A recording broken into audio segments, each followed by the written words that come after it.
All right, ladies and gentlemen, it is time to take a look at the follow-up to probably the most surprising performer of 2019.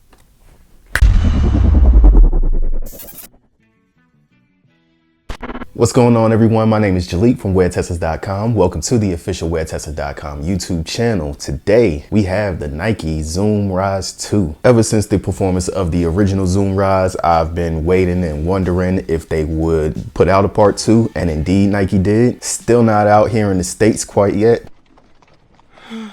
Like I said, man, I was so excited. I didn't even hesitate. As soon as I saw that these were available overseas and shipping to the US, I went for it. Now, what was so great about the original Zoom Rize? Three things really that come off the top of the head to me: traction, cushion, stability. All of that stuff was absolutely amazing. The other aspects of the shoe weren't bad either. They just weren't premium material. The fit might not have been for everyone, but otherwise that was a great shoe. Now, as far as the Zoom Rize 2 goes, as far as I can tell now, there's some things on it that have been improved, or maybe improvements, I should say. And there's some other areas where I'm not so sure I like the direction that they went in, but that's what this initial detailed looking review is all about. So with all that being said, let's just get right into it. Would you look at that outsole pad, and that is some good stuff. I actually did a quick search online just because a lot of times when I record this stuff, sometimes the shoe will become available like out of nowhere, just pop up somewhere. I didn't find it in the US, but it is out in Canada. So I was reading the product description on Nike's Canada website: Kobe 9 inspired traction. Now, it is an evolution of the original Zoom Rize. That's where you kind of have this radial pattern, but as you can see, it's also kind of been developed in more of a foot map style. So that's where that Kobe 9 inspiration comes from. It looks beastly. It looks awesome. If they're going to associate with this with the Kobe 9 traction, it better be awesome. I'm looking forward to it. It should be great. But as far as some more details of the outsole goes, obviously you have a decoupled outsole this time around. That is meant to shave some weight, something that Nike also pointed out in that product description. So this is a lighter shoe than the Zoom Rize. Actually, it's definitely one of the lighter ones that I have in a rotation, which is kind of amazing thinking about the original Zoom Rize and just what everybody thought that shoe was made for, and even how the shoes look. It's great that they went down the size there. But back to the outsole, man, this stuff is pretty cool. It's pretty cool. The one thing I'm not so sure that I like on it, this cutout here where they've kind of just segmented off the toe. It's a little bit too pronounced in my opinion. Maybe with some more wear, you know, that rubber will like flex a little bit and not feel, I guess, clunky is the word that I'm looking for. It kind of overall, the transition and everything feels great on it. Feels pretty good up until that point. It's just like a slight little hitch in the step, I feel. But like I said, hopefully the more it flexes, the more it gets worn down, softens up, maybe it won't be so much of a noticeable thing. Now for the cushion, Nike is going bigger and better in these guys. As far as actual overall volume, I'm not sure that this Zoom airbag in the forefoot is actually bigger volume, but Nike in their product description has confirmed it's a thicker unit, which kind of confirmed my suspicions. I couldn't really like measure it accurately. The original Zoom Rize, the forefoot airbag, was a 10mm thick unit with a PSI of 25 pounds per square inch. They had it displayed on the shoe. They didn't on this one, but I did try to measure it. It seems like it's somewhere more around a 12mm thickness. As far as PSI, I'm not sure about that, but it seemed like it was a thicker unit. Nike pretty much confirmed that. Even on foot, it does feel like it sits slightly higher than the original Zoom Rize. Take that how you will. I know some people are gonna feel a way about it. To me, it's not that much higher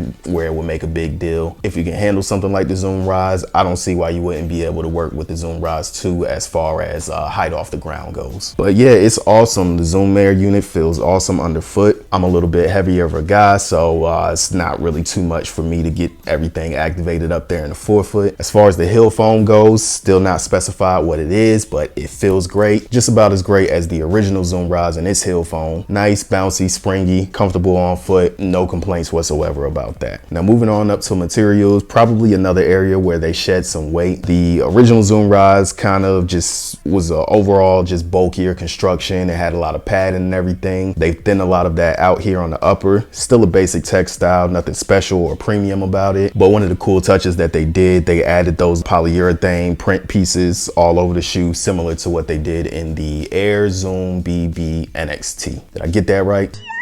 I do feel like it's more of a fashion piece than function, just because of the overall separation of those dots. I don't see where they're like packed closely enough to actually do anything as far as durability goes. Looks just more like a design feature. Hopefully this zooms in where you can kind of see like it's a certain pattern that it takes across the lateral side, and then it does extend out into the medial side as well. They did cut this down into more of a lower cut, but you still have a good amount of padding and sculpting inside the heel. Also have this mold, and it's kind of like an open cell mesh with a screen mesh printed over the top of it. And you do have a little bit of synthetic in the heel as well. That's just probably there for durability, just to cover up.